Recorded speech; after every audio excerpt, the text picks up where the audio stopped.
Bueno, esta es la parte donde se quedó el hermano Pancho, explicó este cuadro, fue el último cuadro que terminó y lo voy a terminar yo, lo voy a repetir.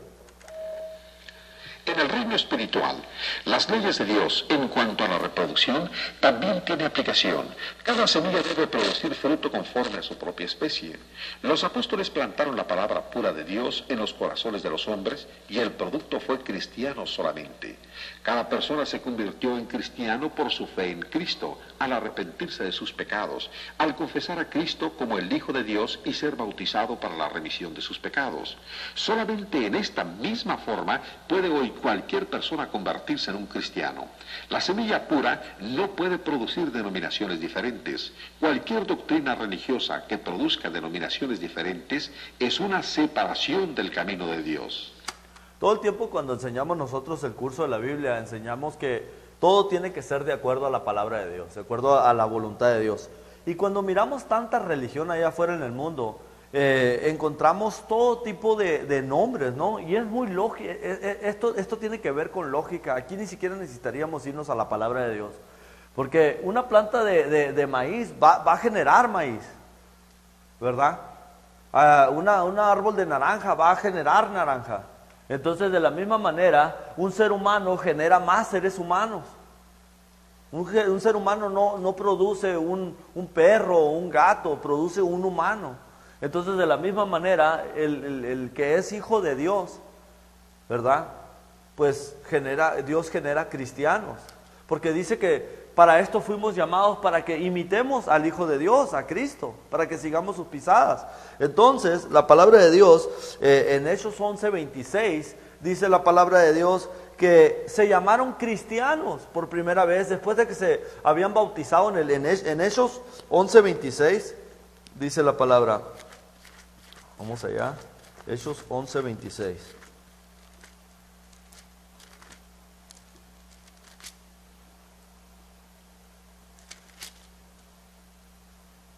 Y se congregaron ahí todo un año con la iglesia y enseñaron a mucha gente, y los discípulos se les llamó cristianos por primera vez en Antioquía. Ya los discípulos, aquellos apóstoles de Jesús, ya no se les llamaron apóstoles, se les llamaron cristianos. Entonces, cuando los 3,000 que se bautizaron, que se estaban desparramando por todas partes, se les comenzó a llamar cristianos por primera vez, porque Cristo genera cristianos. Es lógico. Cristo no puede generar un nombre denominacional. Es ilógico que eso suceda. Entonces Cristo solamente genera a cristianos, a hijos de Dios. Vamos adelante. Siguiente cuadro.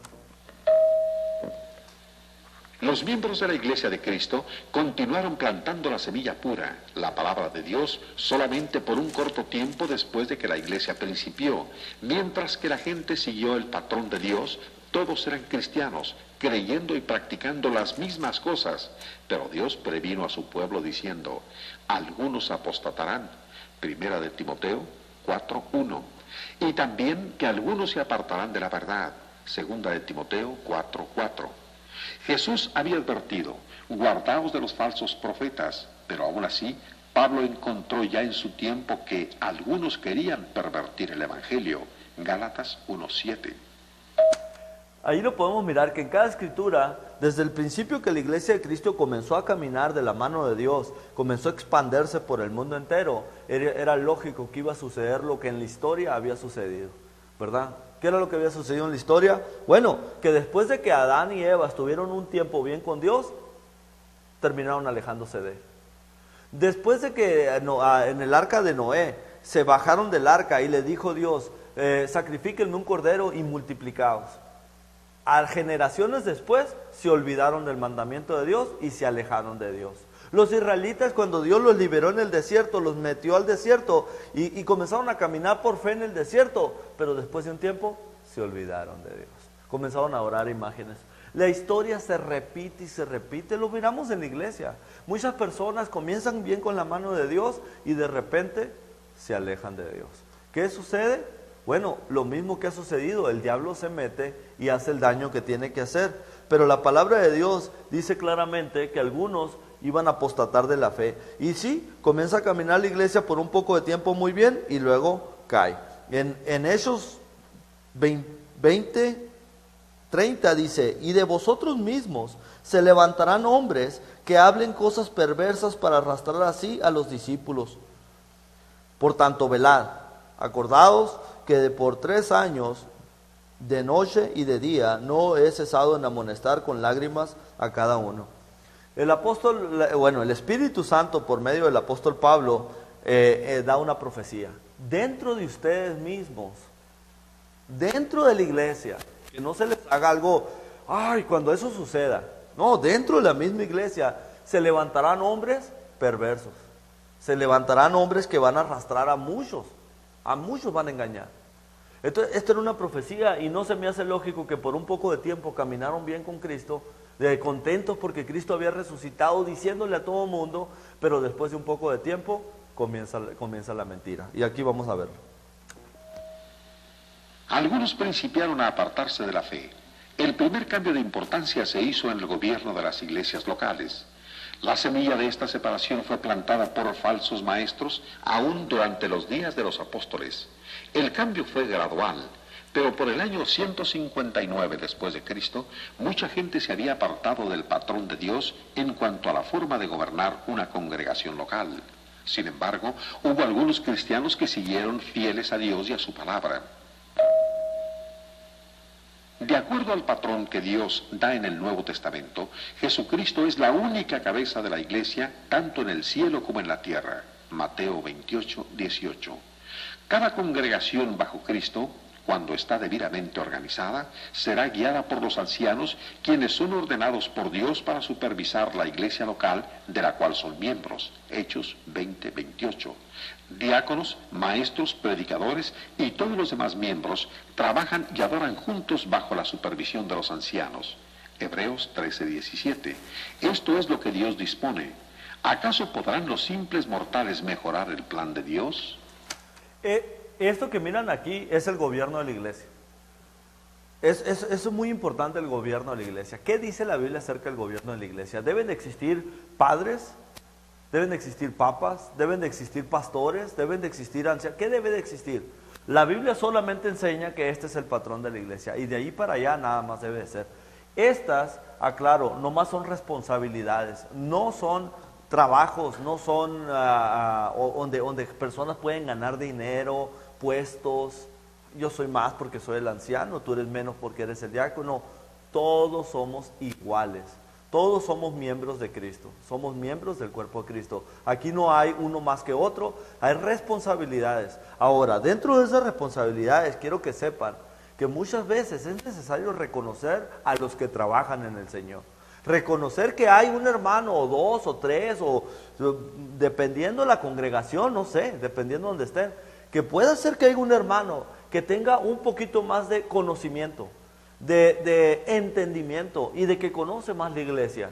Entonces sí, definitivamente, mientras no existan ancianos, diáconos, maestros, bueno, todos maestros tenemos, predicadores tenemos, miembros tenemos. Ya andan hermanos ahí trabajando como diáconos, ya andan, no los hemos nombrado porque todavía no califican, no hemos nombrado ancianos porque no tenemos calificaciones de ancianos todavía. Pero mientras no hayan esos, tiene que haber uno, de perdida uno, que diga: la iglesia de Cristo, este es el rumbo que lleva. La iglesia de Cristo así se tiene que dirigir. ¿Por qué? Porque muchas generaciones nuevas no conocen esa dirección. Y por muchas de esas razones es que iglesias de Cristo se han dividido en medio de ellos. Se levanta uno que dice una cosa, se levanta otro que dice otra cosa. Acuérdate la profecía. Dentro de nosotros mismos se levantarán hombres que hablarán cosas perversas, cosas que no están escritas en la Biblia. Y arrastrarán así a muchos de la iglesia. Entonces es necesario que haya el orden de la iglesia si es que no existe lo que Dios estableció, ¿no? Entonces vamos adelante. Este cuadro nos muestra cómo la iglesia fue organizada bajo la autoridad de Cristo de acuerdo con su plan. Los círculos representan diferentes congregaciones de la iglesia de Cristo. Cada congregación era dirigida por un grupo de hombres escogidos entre sus miembros. Estos hombres Fueron llamados ancianos u obispos, y algunas veces se habla de ellos como pastores. Todavía en nuestros días, los ancianos de una congregación tienen como deber proporcionar dirección para el rebaño y buenos ejemplos para ser seguidos. Ellos deben dirigir sin enseñorearse del pueblo de Dios. Tampoco debe un anciano ser exaltado sobre los demás. Poco después de haber muerto todos los apóstoles, los hombres principiaron a considerar a un anciano mayor que los demás. Ellos llamaron a este anciano el obispo. Este principio, aparentemente inocente, dio origen a una lucha por el poder entre los dirigentes de la iglesia. Opuesto a las enseñanzas de Cristo, los obispos en forma individual principiaron a presidir sobre varias congregaciones en un distrito al cual ellos llamaron diócesis. Con el tiempo, estos llamados obispos, dentro de ciertas regiones, comenzaron a reunirse para discutir problemas que les afectaban a todos. Estas reuniones inocentes en un principio pronto vinieron a ser lugares donde los líderes religiosos, sin ninguna inspiración divina, hicieron reglas humanas y declaraciones doctrinales para ser impuestas sobre las iglesias. Estas leyes eclesiásticas eran doctrinas y mandamientos de hombres, mas no eran las de Cristo y sus apóstoles. Una cosa que debemos de saber es de que cada iglesia de Cristo es autónoma, o sea, no está conectada una con la otra. Por ejemplo, en las iglesias denominacionales, si una iglesia comete un error, inmediatamente van e investigan a la cabeza, inmediatamente van y cuestionan allá. Se supone que es lo que deben de hacer. Y entonces eso quiere decir que una, pues básicamente ensucia a la otra. Pero la iglesia de Cristo no es así. La iglesia de Cristo es individual, es autónoma. Solamente le damos cuentas a Dios. Esta iglesia cae, esta iglesia cayó. Pero no va a afectar a la de la 36, no va a afectar a la de la AENA. Entonces, si esta se va a morir, que se muera. O si va a vivir, que viva. Pero no va a afectar. Entonces, aquí empezó el error de los primeros ancianos. Comenzaron a poner a un líder. O sea, de los 4, porque acuérdense que no puede haber un anciano nomás. Bíblicamente tienen que ser 2, 3 o 4, pero no puede haber uno. Tampoco pueden ser parientes. Entonces, hay requisitos para los ancianos, ¿no? Estos hombres no tienen un puesto, no se pueden enseñorear de la iglesia como decir, ¿verdad? Nosotros mandamos aquí. Lo que tiene que pasar con estos ancianos, que básicamente se tienen que juntar entre ellos y llegar a conclusiones para poder dirigir a la iglesia en un buen camino. Estos hombres comenzaron a nombrarse, uno de ellos más importante que todos. Ahí empezó el problema. Después toman la famosa idea de separarse, esto está dentro de la historia de lo que es la iglesia, de separarse y comenzarse a reunir para tomar decisiones positivas para las iglesias de Cristo. Esto no es bíblico. Esto en ninguna manera es bíblico. Y la palabra de Dios en Apocalipsis dice, no le añades ni le quites a la palabra. Tú no tienes un mejor plan que yo. Dios tiene el plan perfecto, pero a estos hombres se les ocurrió hacer esto. Pues de esto va a venir un error garrafatal que va a venir para aquí para adelante. Entonces, vamos adelante.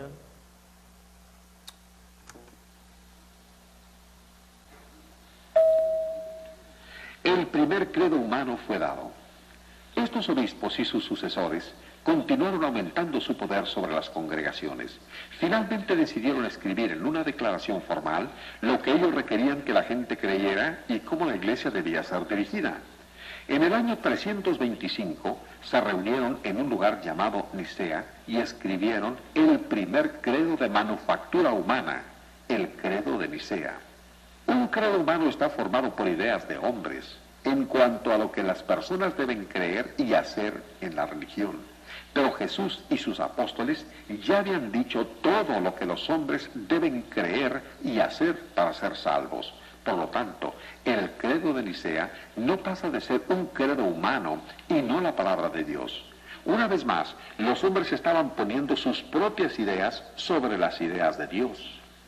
Me acuerdo cuando yo estudié el credo en el que estudiábamos nosotros, o sea, ahí básicamente tú dices o recitas en una como oración, lo que tú crees, ¿verdad? Y de quién perteneces. Yo soy de fulano y comienzas a decir.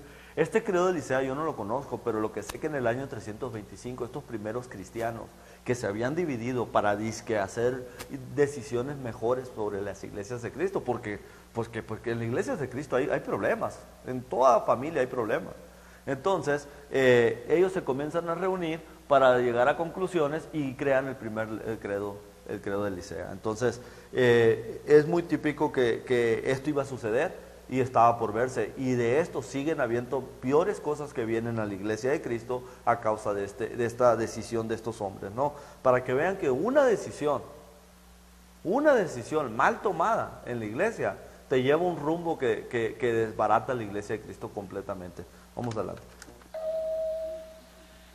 El credo de Nicea fue el primer credo humano que recibió la aceptación general de los dirigentes religiosos en todo el Imperio Romano. Cualquier cristiano que no aceptara este credo recibía el sobrenombre de hereje. La mayoría de la gente aceptó estas doctrinas humanas teniendo muy poco cuidado de lo que Dios dijo. Los concilios eclesiásticos continuaron aumentando su poder hasta que la gente finalmente aceptó un concilio general de alcance mundial como autoridad sobre la iglesia. Esto abrió el camino para que más tarde se nombrara un papa.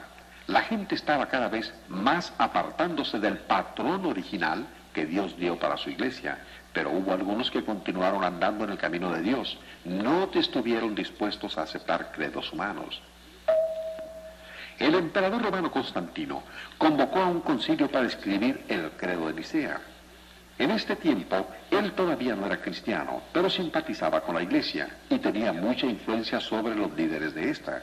Para ayudar a la iglesia, Constantino ordenó que se escribieran a mano 50 copias de la Biblia. Sin embargo, los cristianos no siempre han disfrutado de la simpatía del gobierno oficial. Por ejemplo, antes de que Constantino fuera emperador, los cristianos eran odiados y martirizados hasta la muerte con la ayuda de los gobernantes. El pueblo romano fue testigo de la muerte de muchos cristianos. Jesús había prometido estar con su pueblo hasta el final, por lo que muchos de los cristianos murieron sin miedo. Constantino había notado la serenidad con que los cristianos aceptaban la muerte. Por esto, Constantino llegó a la conclusión de que el amor de Jesús debía ser muy poderoso, puesto que fortalecía a los cristianos para enfrentarse a la muerte con confianza. Él pensó que tal poder sería muy bueno para su imperio. Inmediatamente ordenó que se terminara la persecución de los cristianos, se hizo amigo del cristianismo y ordenó que fuera reconocido como religión oficial del Imperio Romano. Constantino continuó promoviendo el cristianismo para su propio beneficio. A unos de los cristianos les dio puestos elevados en su gobierno y a los obispos de la iglesia les dio la autoridad de jueces. También dejó a la iglesia y a sus dirigentes libros del pago de los impuestos.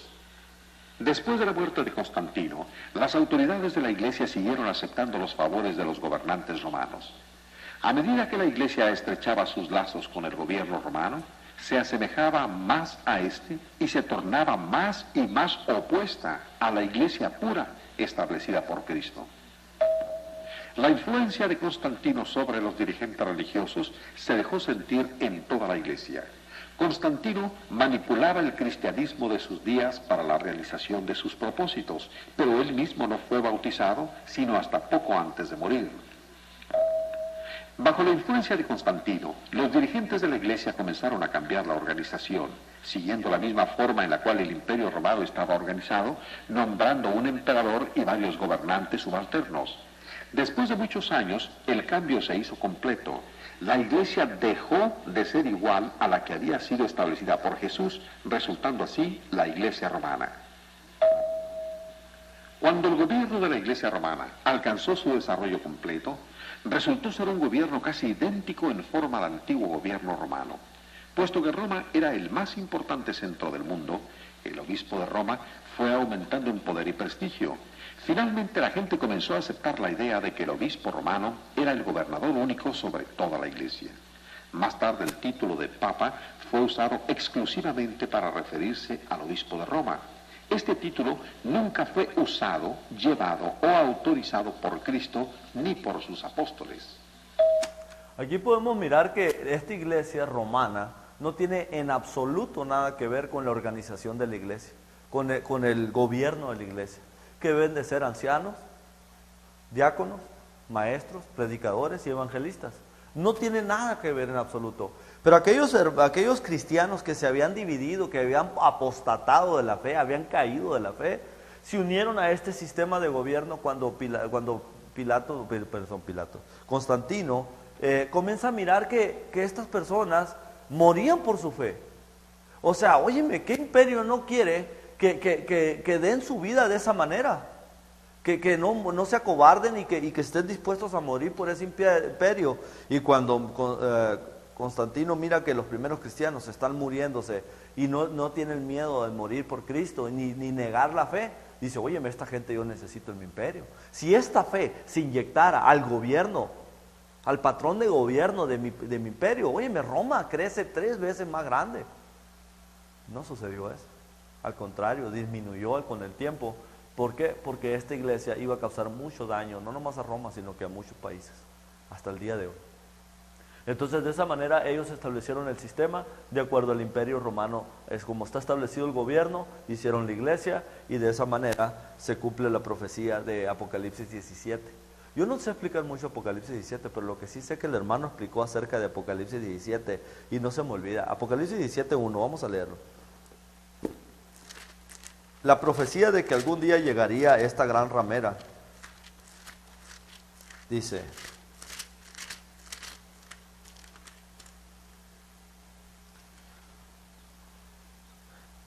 vino entonces uno de los 7 ángeles que tenía las 7 copas, y habló conmigo diciendo, ven acá, y te mostraré la sentencia contra la gran ramera, la que está sentada sobre muchas aguas, con la cual han fornicado los reyes de la tierra y los moradores de la tierra, y han embriagado con el vino de su fornicación.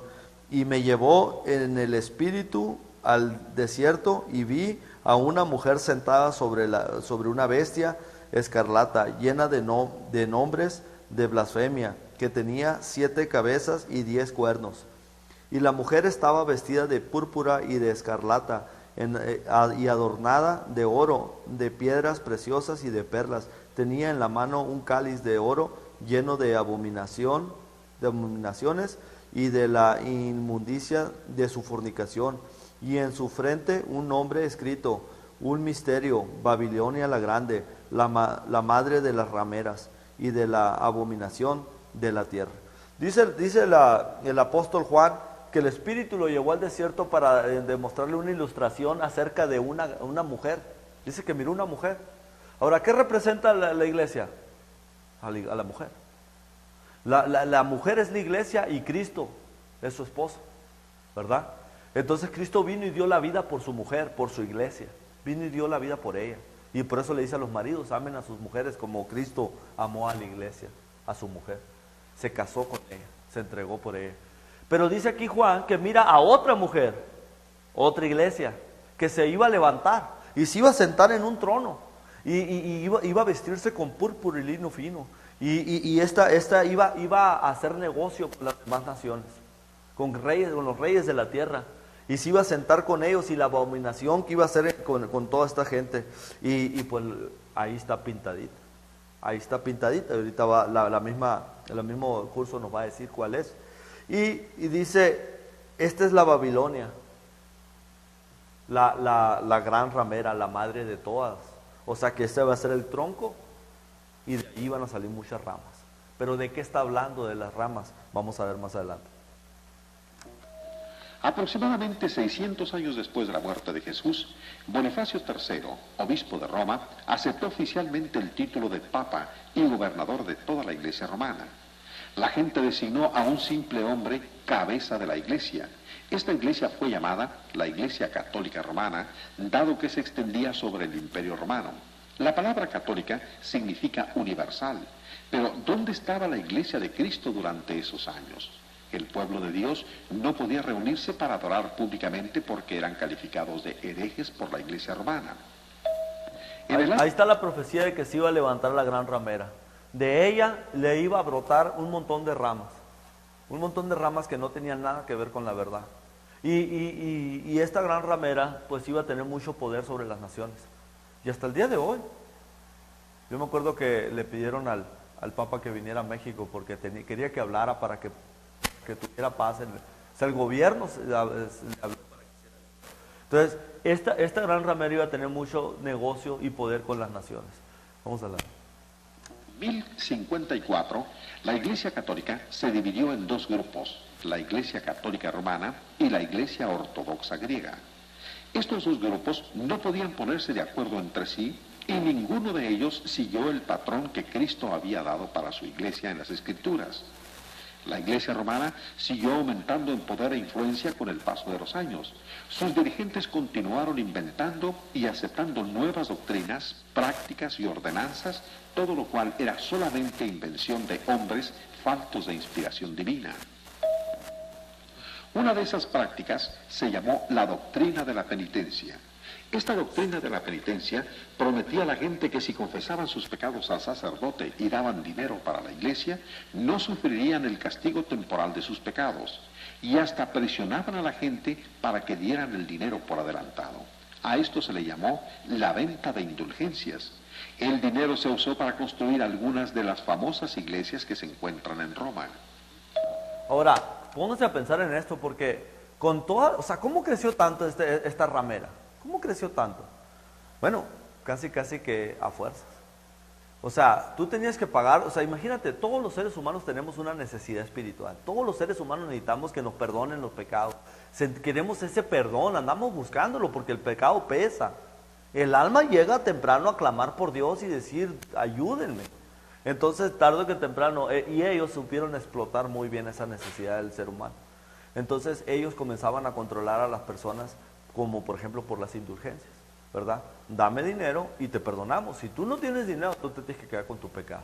De ahí para adelante, el que no cree en esto le van a comenzar a llamar herejes. O sea, imagínate ser marcado por el pueblo o por la ciudad como hereje. Una persona que no cree en esta doctrina, una persona que no cree en Dios. Ellos comienzan psicológicamente a engañar o controlar a las personas. Te vamos a marcar como hereje.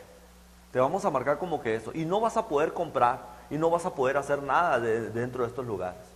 Entonces aquí comienza a venir la psicología de la iglesia para meter el miedo y meter la desesperación al pueblo y que se siga creciendo. Vamos a ver. Los dirigentes religiosos, carentes de toda inspiración divina, aceptaron la idea de conceder a los sacerdotes el poder de perdonar los pecados. Se requirió que las personas confesaran sus pecados delante del sacerdote para que pudieran ser perdonados.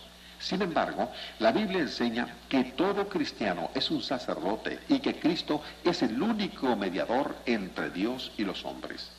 Los cristianos que siguen el camino de Dios confiesan sus pecados a Cristo o a algún hermano en vez de hacerlo ante un sacerdote. Jesús nos dio la verdad completa en la Biblia.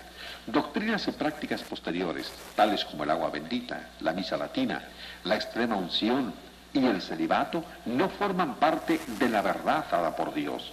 Estas doctrinas fueron originadas por hombres faltos de inspiración divina. Debido a que algunas de las doctrinas mencionadas datan de una fecha muy antigua, algunas personas creen que tales doctrinas tienen su base en la Biblia, pero esto no es verdad. En 1 de Timoteo 4, 1 al 3, la palabra de Dios hace una advertencia. Pero el Espíritu dice claramente que en los postreros tiempos algunos apostatarán de la fe, escuchando espíritus engañadores y a doctrinas de demonios, por la hipocresía de mentirosos que, teniendo cauterizada la conciencia, prohibirán casarse y mandarán abstenerse de alimentos que Dios creó para que con acción de gracias participasen de ello los creyentes y los que han conocido la verdad. Fíjese bien que el Espíritu Santo mismo dice que las doctrinas de prohibir casarse y la abstención de las viandas son doctrinas de demonios. Con esto queda demostrado que las Escrituras se oponen a la introducción de doctrinas no inspiradas divinamente, aun cuando hayan sido aprobadas por quienes son considerados como autoridades de la Iglesia. Ahora, aquí claramente la palabra de Dios dice que estos tipos de doctrinas vienen siendo doctrinas de demonios cuando prohíben casarse. Entonces, ¿qué es lo que sucede? ¿Qué es lo que hace una doctrina de demonios? Básicamente algo que no está de acuerdo a la palabra de Dios. Devuélvete un cuadro, Johnny. Devuélvete un cuadro, por favor. Entonces, aquí miramos del lado derecho, el agua bendita, la misa latina, extrema unción, celibato, todas estas cosas, purgatorio, música instrumental, rociamiento, o sea, todas estas cosas no tienen nada que ver con la palabra de Dios. Son básicamente doctrinas de hombres. Y cuando una doctrina es de hombre, en vez de ser angelical o de Dios, a veces es lo contrario, es de demonios. porque solamente engañan y confunden a las personas. Cuando tienes todas estas cosas en una religión, no saben ni qué es qué, o sea, qué tantas cosas se estudian. Cuando el evangelio es lo más fácil que puede haber, predicar el evangelio, la muerte, entierro y resurrección, ¿lo crees? Sí, bautízate para que laves tus pecados y te arrepientes y recibes el Espíritu Santo y se acabó. De ahí vas a empezar a vivir como Cristo vivió, cómo hablar, cómo dirigirte, pero de ahí para allá, tanta confusión, eso solamente lo puede traer el hombre. Dale vuelta.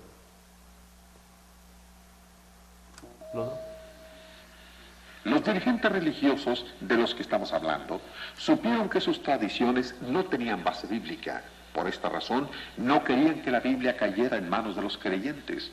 Durante la Edad Media, y aún después, las autoridades recogían y destruían los ejemplares de la Biblia que estaban en poder de algunas personas.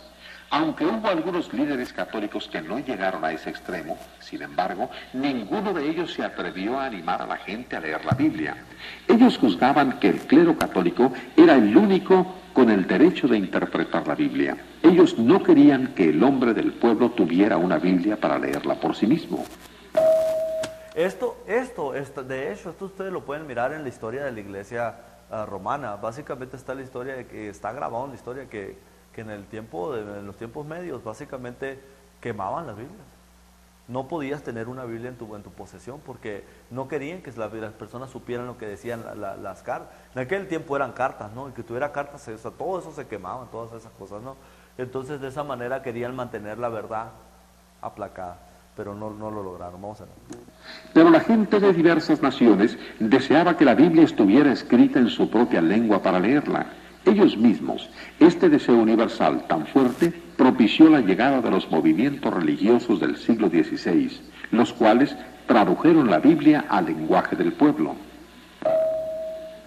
La Iglesia romana hizo todo lo posible para evitar que la Biblia llegara al hombre común. Encarcelaron a muchos de los hombres quienes trabajaban en la traducción de la Biblia para que la gente la pudiera leer. Muchos fueron condenados a muerte. Juan Wycliffe fue uno de los primeros hombres que tradujo la primera Biblia al inglés. Años después de que Wycliffe había muerto, el Papa Martín V de la Iglesia Católica Romana ordenó que sus huesos fueran desenterrados y quemados y que sus cenizas fueran esparcidas en el río Swift. La Iglesia Católica hizo esto para manifestar su desprecio y disgusto manifiesto hacia el hombre que había dado la Biblia al pueblo. Había solamente unos pocos ejemplares de la Biblia durante esos días. Quienes poseían una Biblia se sentían muy afortunados y bendecidos, pero dado a la persecución de las autoridades de la Iglesia, tenían que leer y estudiar sus Biblias en secreto. Llegaron así a descubrir que muchas de las doctrinas y prácticas de la Iglesia romana no seguían el camino de Dios. La gente estaba inquieta en todas partes y listos para hacer un cambio en la religión. A principio del siglo XVI, un sacerdote católico de nombre Martín Lutero instó sin éxito a los dirigentes de la Iglesia Católica para reformar la Iglesia. Él retó a los eruditos católicos para debatir con él cualquiera de las 95 proposiciones en las que se señalaban los errores del catolicismo. Poco después Lutero fue expulsado de la Iglesia Católica, pero continuó con su campaña de reforma. Más tarde otros se unieron a su empresa. Martín Lutero se atreve a retar a la Iglesia Católica diciéndole: soy un sacerdote de ustedes y me atreví a abrir mi Biblia y me atreví a estudiarla y me encontré inmediatamente 95 artículos en los cuales yo quiero respuestas, porque no estamos haciendo nada que ver conforme la palabra dice, al contrario, estamos haciendo lo opuesto. Entonces necesito que me dé respuestas. La Iglesia Católica inmediatamente lo desapareció el mapa. O te vas y ahí muere todo, pero no lo tomaron en cuenta, como muchas de las atrocidades que han hecho que no toman en cuenta. De esa manera Martín Lutero deja en la puerta de su parroquia 95 o 99 artículos que deja estampados ahí diciendo: estas son las cosas que están en cuestión. Un montón de doctrinas que no estaban llevándose a cabo de acuerdo a la palabra de Dios. Entonces Martín Lutero tuvo las agallas para hacer eso. Y pues después de ahí empezó otro movimiento, otra rama a la Iglesia Católica. A pesar de la oposición de las autoridades de la Iglesia romana, Lutero tradujo la Biblia al alemán, el idioma de su pueblo. Él dio la Biblia a su pueblo porque creía que la Biblia, y no la Iglesia, era la fuente de la verdad divina. Él quería que todos tuvieran la oportunidad de leer la Biblia por sí mismos. Lutero estaba tan ensimismado en la reforma de la Iglesia Católica que no pensó en la restauración de la Iglesia del Nuevo Testamento, la que Jesús había establecido cientos de años antes del catolicismo. Tampoco tenía Lutero la intención de empezar una nueva Iglesia. Sin embargo, Lutero y sus seguidores pronto fueron llamados para hacer una declaración formal de sus enseñanzas. Esta se llevó a cabo en 1530 y la declaración es conocida como Confesión de Augsburgo. Después de la muerte de Lutero, sus seguidores continuaron proclamando sus enseñanzas. Mucha gente que había estado en desacuerdo con la tiranía del sacerdocio aceptó gustosa este nuevo credo. Se cree que Martín Lutero no quería empezar otra iglesia. Martín Lutero no tenía deseo de que se empezara otra iglesia. Él estaba en la búsqueda de la verdad. Él estaba sobre esa búsqueda. Pero cuando Martín Lutero se muere, parece ser que sus seguidores se olvidaron de la búsqueda de la verdad y básicamente se nombraron luteranos. O sea, dándole el poder al hombre y no a Dios, ¿no? Y pararon la búsqueda de la verdad y de ahí le siguieron. Ellos están basados sobre el Viejo Testamento y parte del Nuevo, pero básicamente usan un poquito de los dos, creo. Vamos a ver. La nueva era había dado principio, la cual es conocida en la historia como la Reforma Protestante. Debido a que los seguidores de Lutero protestaron en contra de las ventajas que en forma desigual eran dadas a los católicos por los gobernantes alemanes, fueron conocidos como protestantes. Cualquier iglesia protestante tiene al menos 500 años de antigüedad, al igual que la iglesia católica. Estas vinieron a existir cientos de años después de que Jesús había principiado su iglesia. Existe la frase, son protestantes. Después de que la iglesia católica servía en la ortodoxa, ellos creen que todavía siguen siendo uno bajo Roma, pero de cualquier manera estaban divididos. Pero después Martín Lutero se levanta, pues, cuestionando a la iglesia, ¿no? Estos son protestantes, ya protestaron. Y de allí viene la palabra protestantes. Son protestantes ellos. Pero, ¿por qué? Porque ellos comienzan a protestar, diciendo, oye, ¿qué está pasando aquí? Esto no está de acuerdo a la verdad. Y pues de allí viene eso, ¿no? Esa palabra no nos aplica a los cristianos verdaderos, porque nosotros no tuvimos que protestar nada, nosotros ya traíamos la verdad desde un principio. Bueno, vamos a hablar. Pronto los seguidores de Lutero se llamaron a sí mismos luteranos, antes de que terminara el siglo XVI. El nuevo movimiento se había convertido en una organización religiosa diferente, conocido como la Iglesia Luterana. Estos cambios estaban en contra de las enseñanzas de Lutero. Debido a los principios que él había aprendido del Nuevo Testamento, Lutero y sus seguidores habían prometido no llamarse luteranos, sino cristianos solamente. Los luteranos rechazaron muchas de las doctrinas falsas de la Iglesia romana, acercándose en esta forma un poco más al camino de Dios. Sin embargo, siguieron manteniendo muchas enseñanzas y tradiciones católicas, aun cuando dichas enseñanzas no se encontraban en el Nuevo Testamento. El protestantismo, al igual que el catolicismo, fue un producto de la historia humana, pero nunca fue el resultado de las enseñanzas de Jesús y sus apóstoles. La Iglesia Presbiteriana tuvo su principio en Escocia como resultado de un movimiento religioso previo que Juan Calvino había iniciado en Suiza. Calvino había huido de Francia a Suiza tratando de escapar de la persecución de la Iglesia romana. En 1536, Calvino publicó sus famosos estatutos de la religión cristiana como una defensa del protestantismo en Francia. Los seguidores de Calvino fueron conocidos en Suiza como la Iglesia Reformada, pero cuando este movimiento religioso se extendió en Escocia, llegó a ser conocido como la Iglesia Presbiteriana. Tanto Martín Lutero como Juan Calvino fueron hombres de mucho valor y de muy profundas convicciones. Su búsqueda por la verdad trajo bendiciones al mundo. Lamentablemente sus seguidores edificaron iglesias denominacionales sobre sus nombres y doctrinas, en vez de seguir adelante en la búsqueda por la verdad y completar así el retorno al camino de Dios. Las denominaciones protestantes principiaron a multiplicarse, más y más gente se dividía religiosamente entre sí. En lugar de regresar al camino de Dios mostrado por la Biblia, y para que todos pudieran ser un solo cuerpo, cada denominación se aferraba a sus propias enseñanzas. Cada una se nombraba de acuerdo a su fundador, a su doctrina particular o de alguna de sus prácticas religiosas. Ninguno de estos nombres denominacionales honraba a Cristo, quien había muerto por la Iglesia. Todavía en nuestros días, los hombres pueden unirse a una o más denominaciones humanas sin aceptar la gracia salvadora de Dios y sin llegar a ser miembros de la Iglesia de Cristo. No importa qué tan sinceros seamos, si no pertenecemos a la Iglesia verdadera, no estamos en el camino de Dios.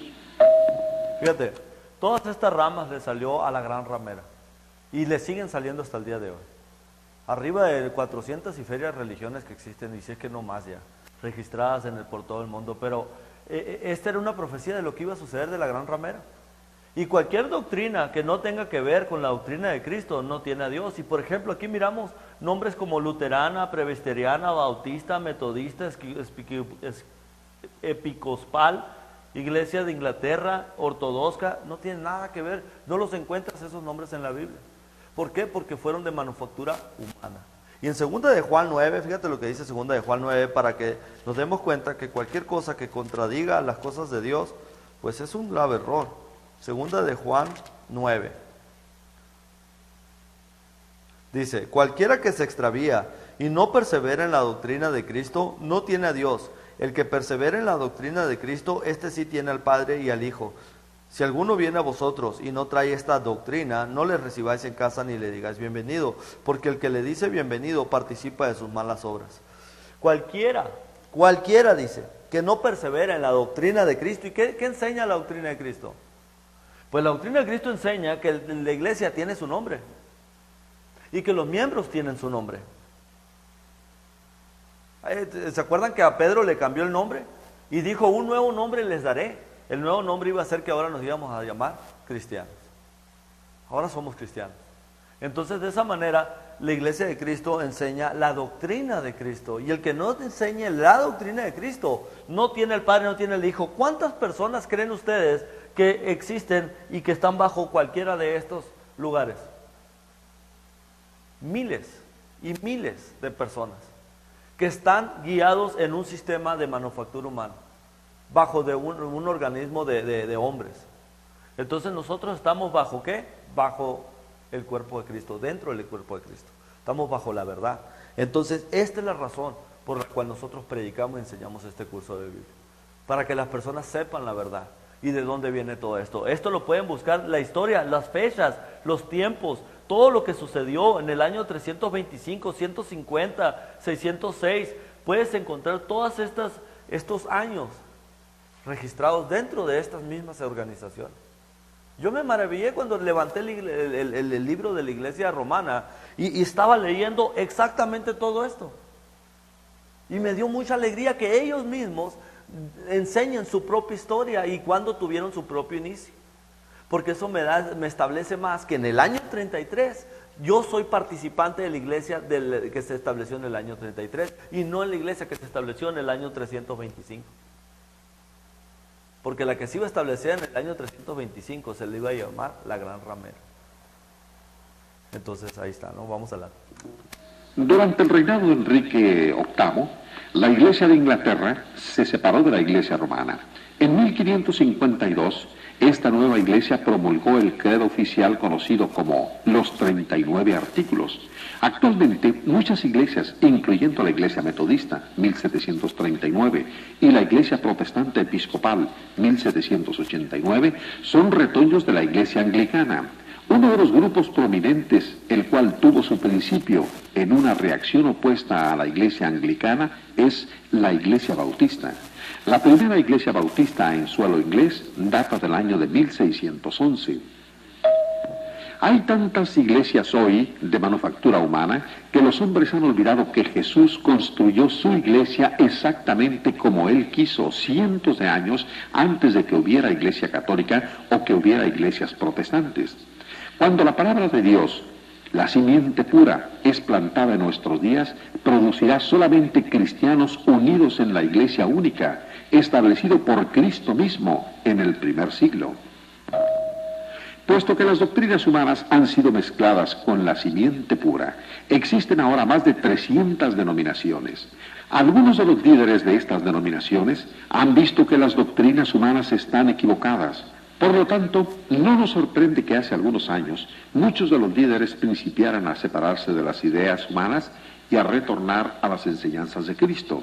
Ellos estaban dispuestos a dejar las iglesias de origen humano y a unirse en un solo cuerpo, la Iglesia de Cristo. Estos líderes religiosos vivieron separados y en el principio no se conocían unos a otros. Sin embargo, participaban de un propósito común. Cada uno de ellos quería que la iglesia fuera exactamente igual como cuando fue establecida por Jesús.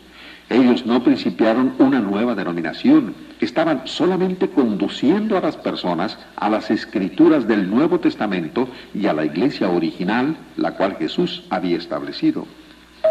Poco a poco, miembros de la Iglesia de Cristo, miembros de esta iglesia comenzaron a resaltar con el tiempo, enseñándole a las personas la verdad acerca de las Escrituras. Jesucristo dijo esto como profecía: los cielos y la tierra pasarán, pero mis palabras jamás van a pasar. Yo, si creo en todo lo que Él es, y creo en su poder y en su autoridad, y creo que Él fue capaz de construir todo lo que es el sistema solar, el planeta y todo lo que tenemos, créanme, tiene la autoridad y el poder para hacer que su palabra permanezca hasta los últimos de los siglos. Y así lo dijo: todo va a pasar, pero mi palabra no se va a perder, va a resaltar. Entonces aquí la estamos viendo que resalta de nuevo y comienza a desparramarse otra vez, y hasta el día de hoy tenemos iglesias de Cristo por todas partes del mundo que mantienen las Escrituras tal y como se escribieron desde el principio. En las diferentes denominaciones había gentes que todavía respetaban la Biblia como la palabra de Dios. La Biblia era la única base sobre la cual toda la gente religiosa podía estar unida bajo la autoridad de Cristo. ¿No creían todos ellos en el mismo Dios? El pecado de la división religiosa surgió, por lo tanto, no de la Biblia, sino de nombres denominacionales, credos y barreras, las cuales no se encuentran en la Biblia, pero que fueron introducidas por los hombres.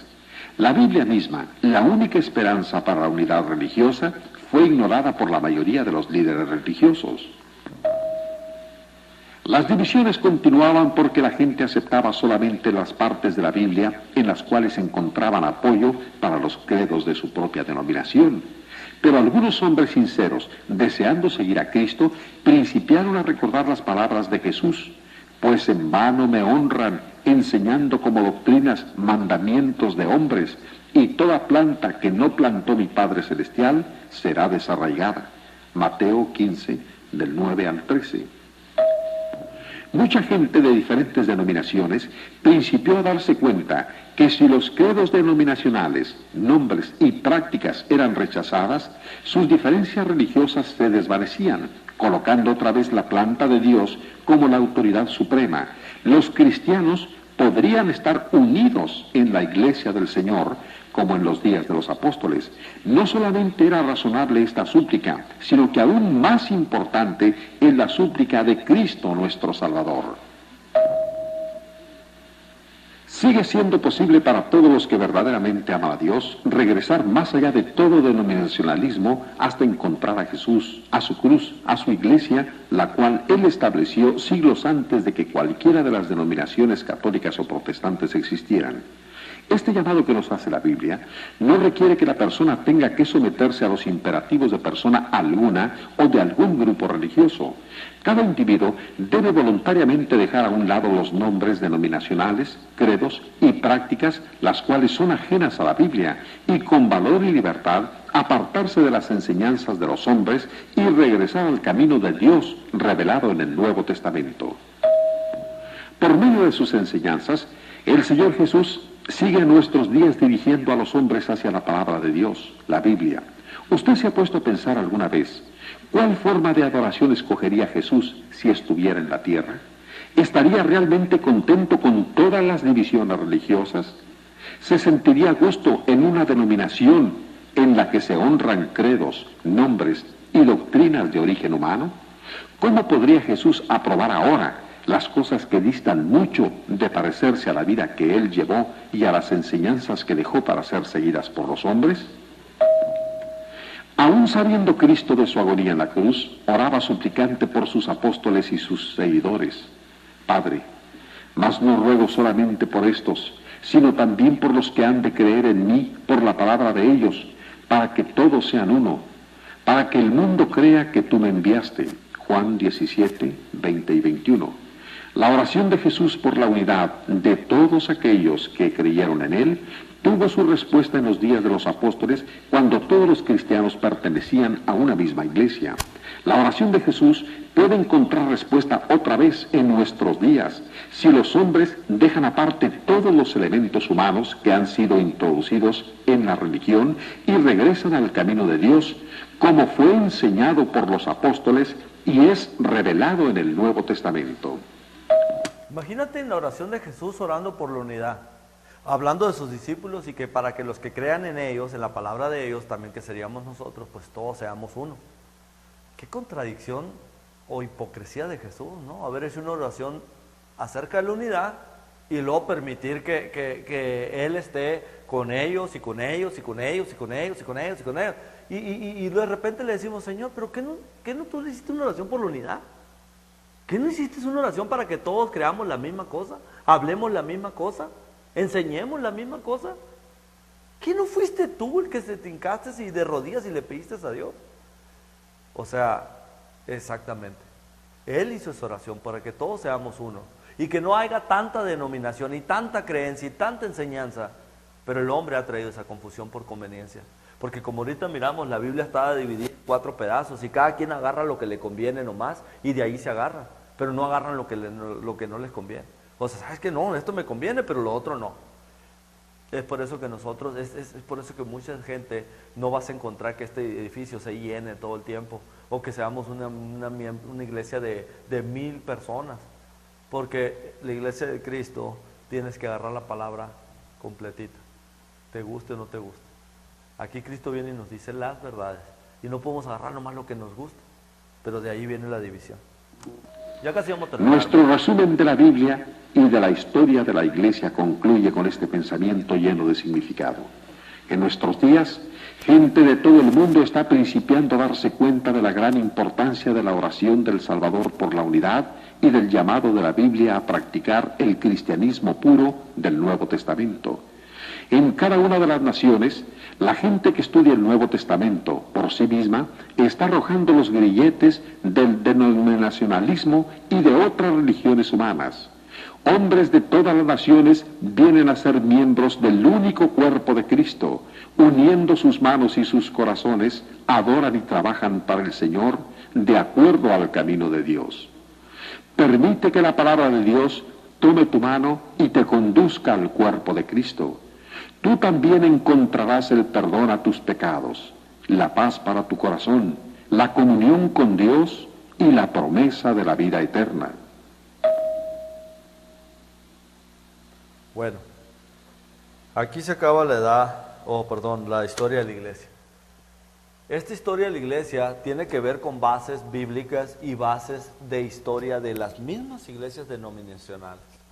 Dentro de cada una de esas denominaciones que miraron ahí, si ustedes leen y hacen su propia tarea, porque créanme, me ha tocado leer un poquito acerca de estas cosas y me he dado cuenta que las fechas que están ahí están precisas. De acuerdo a la misma organización que se levantó en el año 1671 o 325, ellos mismos registraron su propio inicio en esa fecha.